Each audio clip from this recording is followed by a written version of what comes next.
Day by day, day by day. Oh, dear Lord, three things I pray: to see thee more clearly, love thee more dearly, follow thee more nearly, day by day. Come on, y'all, sing. Day by day, day by day. Oh, dear Lord, three things I pray: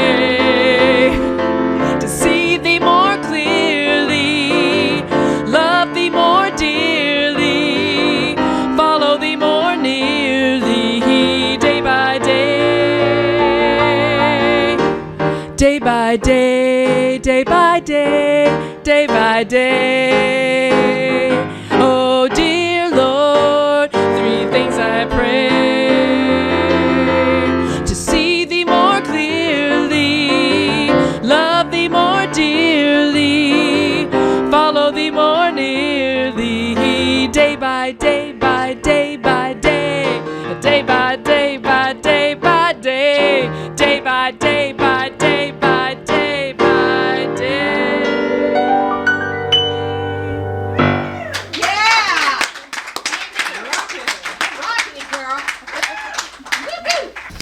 Good morning. Good morning. You look fabulous this morning. Oh, thank you. Thank you so much. Yeah, it's a great day. I'm very excited. I had a magnificent weekend. We had the Amy Steinberg concert on Friday night, which was phenomenal, right? Didn't you love it? Did you love it? I loved it. It was great. And I did a Napa day retreat for Sister Spirit yesterday all day. So I was hanging out with all these lovely ladies from Napa, and it was so magnificent. And what I really noticed about coming to places like this, and it was reflected at the Napa Day Retreat, is we can come, and we're all different ages. We're from all different socioeconomic backgrounds, different ethnicities, right? And there's something that's common to us, and it's love. And it's really palpable here in this room. It's palpable and it's present for all of us. Now, maybe you may not think that, but you just got to stick around a little bit longer, and it's contagious. I'm just telling you, it's a little contagious. So I'm not sorry. I love this creativity theme. It's so beautiful. I think because it's really at the heart of what we're all about, is we're all really creative beings, and so many of us have not been in that expression. You know, maybe you've been that person where you haven't had the opportunity to really tap into it. Well, Ernest Holmes says that not only human beings, but everything in nature is endowed with this creative urge. For instance, when moisture is precipitated in the desert, it receives it with gladness and breaks forth into a song of creation. Making the most of its brief season, it blossoms in joy, storing within its bosom the seed of a future flowering. It is impossible to escape this creative urge. And I really like that quote because I was born in the desert. I was born in New Mexico. And it's true. During this time of year, actually, is monsoon season. And during April, May time, the monsoons come. And they come, the storms come, you know, great lightning storms and thunderstorms. And it just flash floods. And the next day, it's all gone. And then the desert blooms. It's beautiful. And it's very subtle because a lot of people don't notice, but when you live there, I noticed how beautiful it was to see the things that turn into tumbleweeds, to have them be all green. And the flowers on the cacti, And the little tiny, tiny little desert flowers that bloom in the dirt where it's all, it's all sand and, rocks. And then you get these little tiny flowers. They're all different colors. So beautiful. And you got to look closely because if I can just walk past it, but I notice that type of thing. But that's what's happening all around us, where we may think we're in the desert, but within us is that spark of creativity. We live in a physical universe where nothing is ever lost. The energy that makes up the universe is constant. Ernest Holmes also said that creation does not mean making something out of nothing. Creation is the passing of spirit into form and is eternally going on. Spirit cannot change for being all. There is nothing for it to change into. This is self-evident. So it's not like, the creativity is coming out of nowhere. It's not like you don't have creativity. You do. It's always there. It's always there. It reminded me, I was really getting inspired by this idea of the eternal flame. There's all these places around the globe where they have these eternal flames.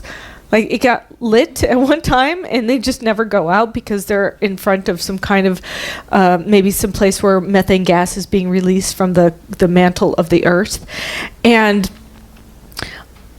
I love that because it really reminds me of what spirit is for each and every one of us. It's like that eternal flame, like that essence is always there, but we just have to light it. And it's not like it ever goes away. It's always present. It's always flowing through each and every one of us. Meister Eckhart said that God is at home. It is we who have gone out for a walk.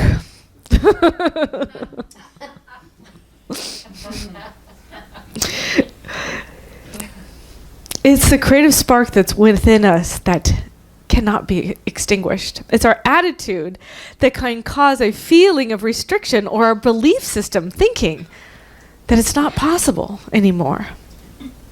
So how have you noticed in the past maybe, or maybe right now, how have you noticed that you've lost your creative spark? Like what causes it? What causes that loss of connection to your creativity? What's happened to any of you? Yes. When my mother died. Yeah, when your mother died. Died a little bit in me Mm-hmm. for a while. Yeah. It gradually came back. Yeah. But that was Yeah, death of a family member or a friend, and the grief kind of is so heavy. yeah, Yeah, but then it came back. exactly. Wow. Yeah. Who else? Yes. Not making it a priority, so the time saps it away.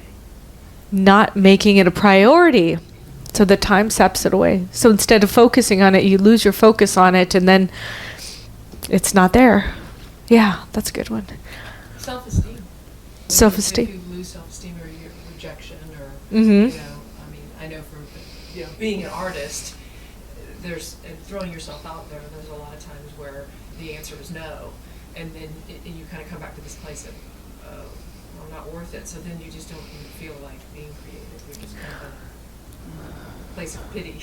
Right. Especially being an artist or an actress, where you're, you have to, as an artist or an actress, fail, right? Or be rejected and not make the play or not be booked, or and then to keep moving on after something like that. After somebody says no, or we don't want something like you.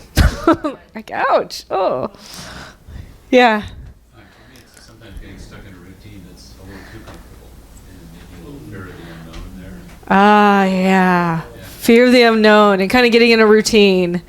Yeah. Comfortable with working, but it's not moving me ahead either. Yeah, I hear that.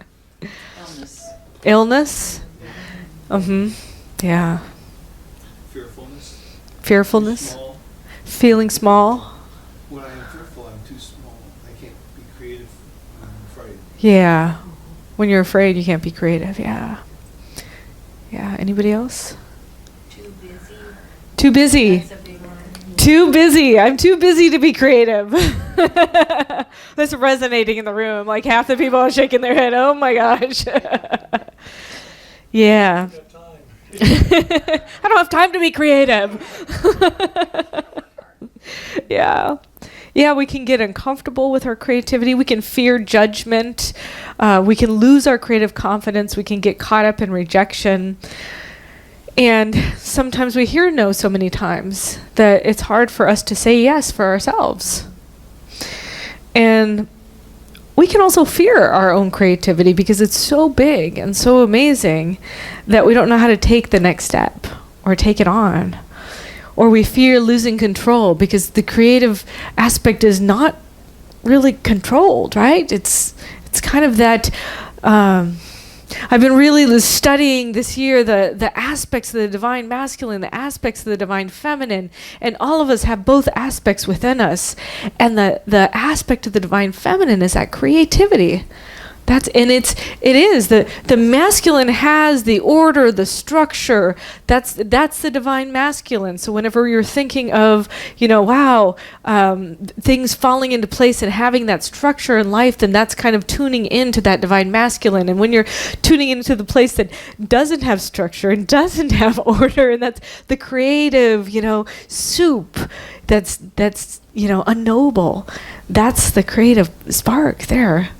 And it's uncomfortable sometimes to be in that spot where you just, I don't know how many of you are like me where I like to have control over things. I like to control things in my life, just a little bit, or a lot. Yeah, and so fear of losing control and having that kind of creativity take over, But it's good to know that creativity ebbs and flows. It's good to know that. And sometimes, I can feel like it disappears and is never going to return. Well, the good news is that it doesn't. It never goes away. So if you're in a spot that's kind of a lull right now, it never goes away. It doesn't mean you've lost it forever. It's like something you've always had with you. And you can either choose to take advantage of it or not. And so if you're noticing, it would be great to have a little bit more creativity in my life, then that it's completely accessible because you've always had it. You've had it all along. Was it? Oh my gosh. What was it? Willow? Do you remember that movie? Wasn't it called Willow? Yeah. Yeah, I know. I was just thinking about that just now, and I was thinking I think it was a wizard. Oh, I don't remember all the details very well, but I think it was a wizard or something. And he was saying, whoever knows the answer to my question, where does all the magic reside or something like that. If somebody can answer that question, then they're the next wizard or something like that. And the guy who he thinks he knows the answer, that he has got a crowd of people and everybody tries to answer the question and nobody answers it, and he picks on this guy and he says, it's you have the answer. I think that's what he said. You can correct me later on. you wizard, you have the answer. And the wizard says, no. And then later, afterwards, he's like, well, I guess I'm not going to pass my power on to anybody. I'm not taking anybody on as a pupil. The main character, comes up to him and says, I just felt like it was within me, but I was afraid to say that. Oh, yeah. Yeah. And he said, you're right. It's within you. It's within everybody. But you have to know that it's within you in order to activate it. And be not afraid to say it. And be not afraid to say it. Exactly. So all of you were born creative. Every single one of you in this room, whether you know it or not. I mean, just think about children. If you've hung out with some children recently, you know that they're pretty creative. They have imaginary play dates. They ask outlandish, ridiculous questions. You draw a blob, they make it into a dinosaur. I remember when I was a kid, I played like I was animals. I was a little bear named Rainbow, and a cat named Kitty. I don't know why I didn't figure out I was a lesbian then, but.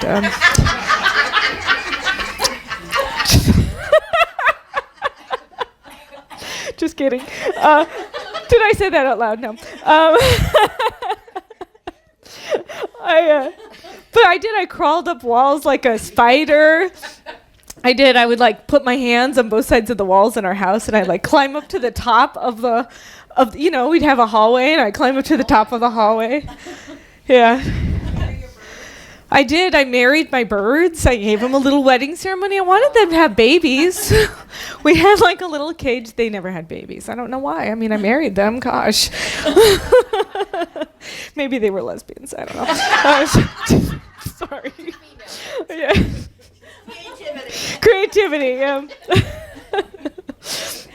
I remember in first grade, my first grade teacher gave us like these little, they were like little sketches that were not, they were like random little sketches, and she handed them out to everybody, and our job was to make them into something. So it'd be like a couple of lines in a circle or something like that.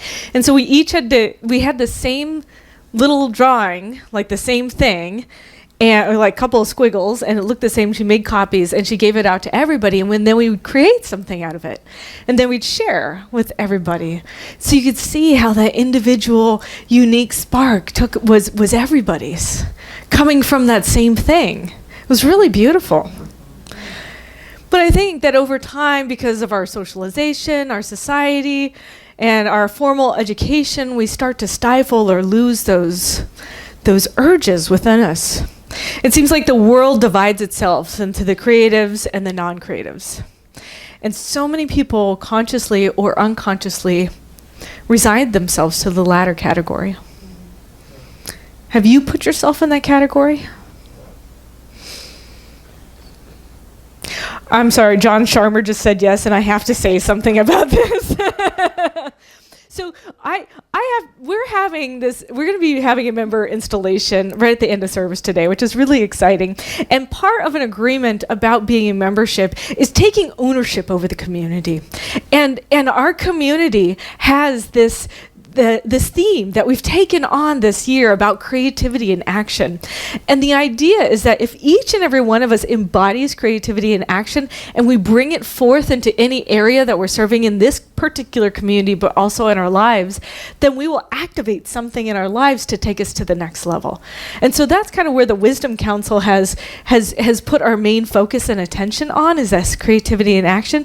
And then it happened in this community. So I had this idea of you know how we had this plant over here, and we had this piano, this lovely piano that we don't have storage for because we now have a bookstore. And so we're coming up with a creative solution. So Gina thought maybe we could do like a triangular shaped altar. And so I asked John Sharmer, I say, hey, can you create like a triangle wedge altar so we can put it here and then hide the piano. So in the future, it's hidden, by the way. You will not notice there's a piano there. But hide the piano underneath it, and then we have this beautiful altar where we can put our altar flowers on. And so John Sharmer says, oh yeah, I can take that on. I'll do a little triangle-shaped wedge. And then I come in, and this is created. Wow. This piece of artwork as an altar. I mean, it's two-tiered, and it's got like a little out and an in, you know. I mean, it's just It's amazing. beautiful piece of artwork. And it's like John Sharmer took it on. He took it on, yeah. So it was creativity in action. I was like, that's what I want to see. I can't believe it. It's so beautiful. And so I want to honor you for that. It was really an example of possibility of what we can all do. We can bring something where I'm like, here's a triangle shape of wood, and this is the magnificent thing he creates, you know? Like, he did decorate it too, yeah. Yeah, he did.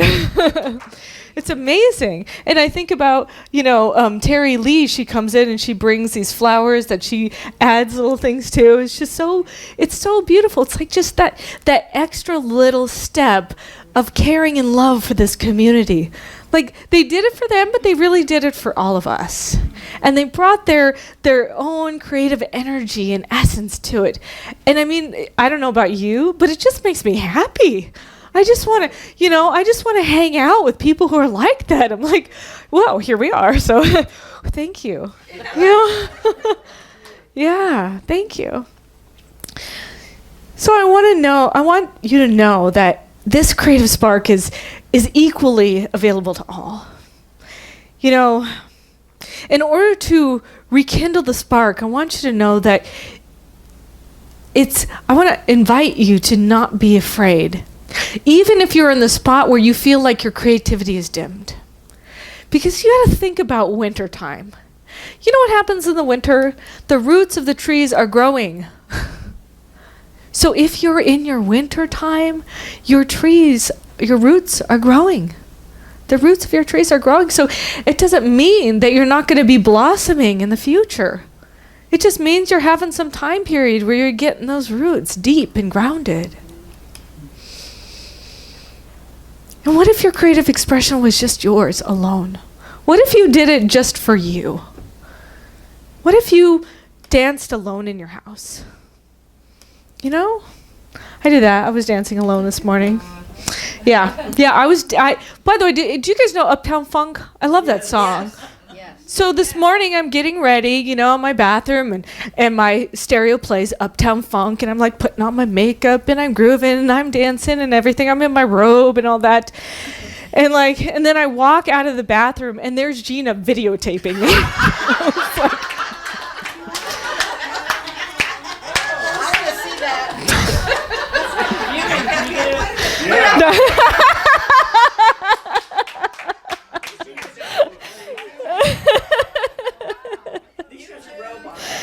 I know, good thing my robe was on, right?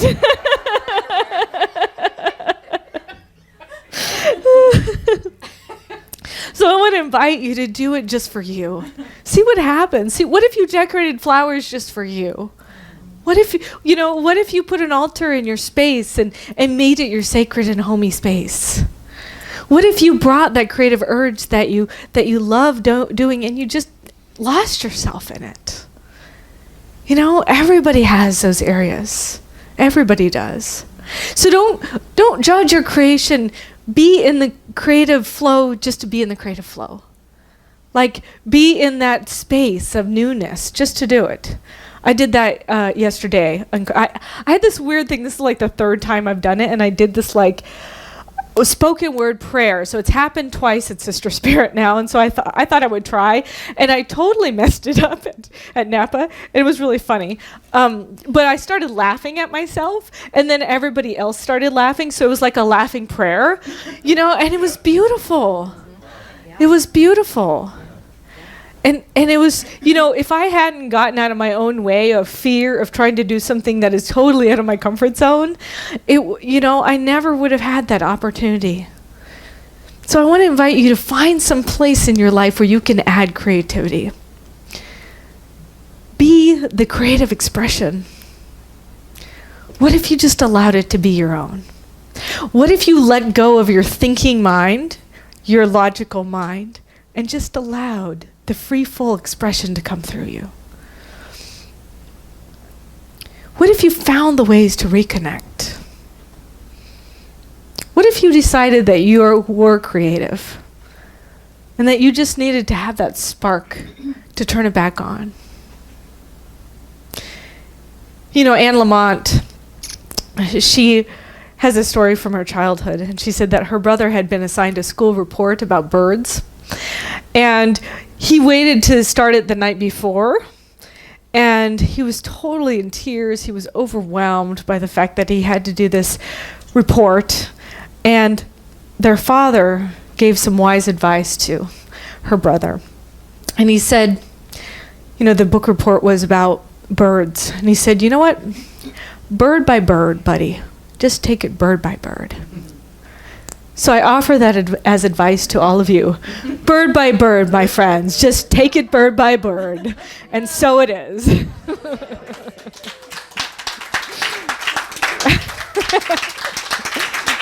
Thank you. All right, let's pray. I'm so grateful to be here, to be amongst this amazing, creative bunch. I know that truly the infinite spirit is here in and through all of us, that we are here as that divine vessel for that creative urge, that creative expression, that divine passion, that flame to be ignited within each and every one of us. So I welcome it. I say yes to it. I open to it and I allow it to flow through me, and I know that it's flowing through each and every person, so that this week there is some type of fiery ignition that happens between all of us that opens us up to new avenues of creativity, new avenues of creation, new avenues of being in this world. Whether it's through flowers, through singing, through dancing, through drawing, through speaking, through poetry. Whatever the creative expression is, I know and claim that it is right on for each and every one of us. And so I know that each and every one of us takes on this idea that we are deserving and worth it, that our creativity is perfect just as it is and just as it is not, because it is made up of that divine essence, that perfect, mysterious creation that I know and welcome as that loving aspect of myself. And so I know that as I am being in this flow of creativity, that it is me loving me. It is the infinite loving me. It is the infinite loving itself, because it loved itself so much that it wanted to individualize itself through each and every one of us so it could be that divine, fine-tuned expression. And so I know that it flows like a beautiful river, and it is like a rainbow in the trees and the mountaintops, that everywhere I see nature and beauty, that is the creative spark that awakens me to who I truly am. As I claim this for myself, I claim it for each and every person here, loving it, adoring it, knowing it's luscious and lovely, knowing it's so magnificent. So I settle into it, enjoying every little drop of it, knowing it is delicious and good. And I'm grateful, and so it is. So it is.